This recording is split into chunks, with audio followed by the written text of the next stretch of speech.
Hi అండి, నేను మీ Lakshmi. Shri cooking ఛానల్కు స్వాగతం. ఒంట్లో వేడి ఇట్టే తీసేసి బార్లీ పాయసం చేసుకుందామండి. ముందుగా బండి పెట్టుకుని ఒక అరకప్పు బార్లీ వేసుకుని ద్వారగా వేయించుకుందామండి.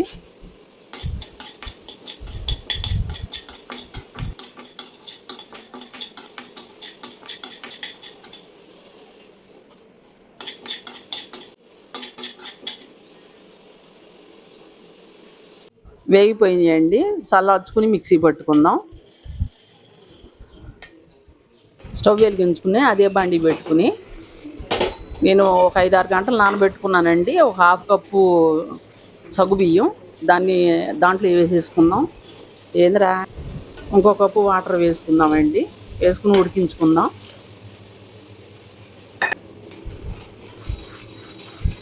బార్లీ జావ తాగమంటే పిల్లలు తాగరు కదండి, ఇట్లా పాయసం చేస్తే ఇట్టే తాగేస్తారు.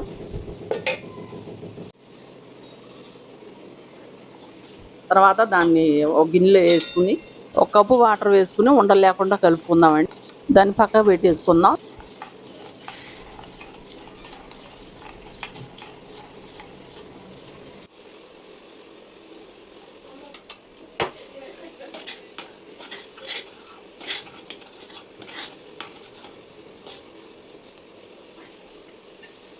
ఉడికే సగ్గుబియ్యంలో 2 కప్పులు పాలు పోసుకుందామండి. సగ్గుబియ్యం ట్రాన్స్పరెంట్గా అయ్యే వరకు ఉడికించుకుందాం.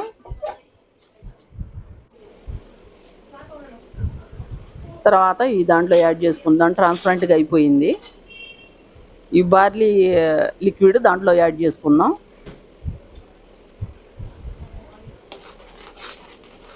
యాడ్ చేసుకుని వెంటనే తిప్పుకోవాలండి, లేకపోతే ఉండలు కట్టేస్తుంది.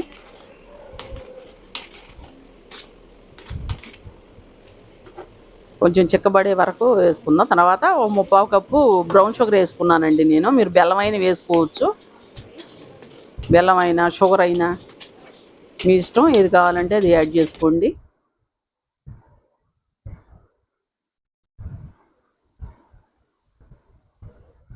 మీకు కొంచెం పలచగా కావాలంటే ఇంకో కప్పు పాలు పోసుకోండి. నేను చిక్కగానే దించేసుకున్నాను. ఒక 1/2 టీ స్పూను యాలకుల పొడి యాడ్ చేసుకున్నానండి. అది కలిసే వరకు తిప్పుకుందాం.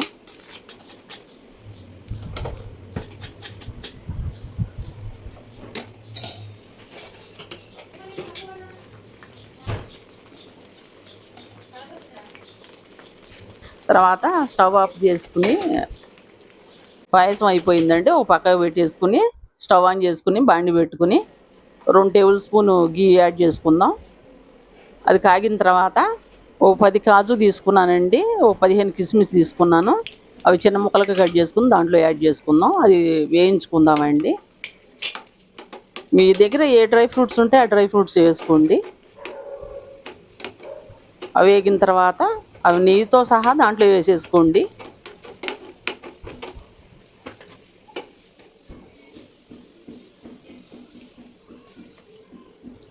అయిపోయిందండి హెల్తీ టేస్టీ బార్లీ పాయసం.